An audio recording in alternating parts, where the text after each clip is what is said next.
গোপালের তখনও তত নামডাক হয়নি, পয়সাও ছিল না, সবে সে রাজবাড়িতে যাতায়াত করতে শুরু করেছে মাত্র।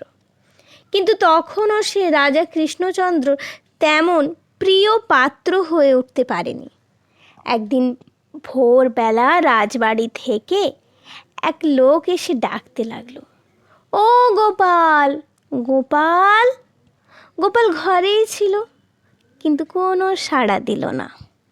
লোকটা আবার ডাকতে লাগলো, ও গোপাল বাবু, গোপাল বাবু, বাড়ি আছেন নাকি? গোপাল তবুও সাড়া দিল না।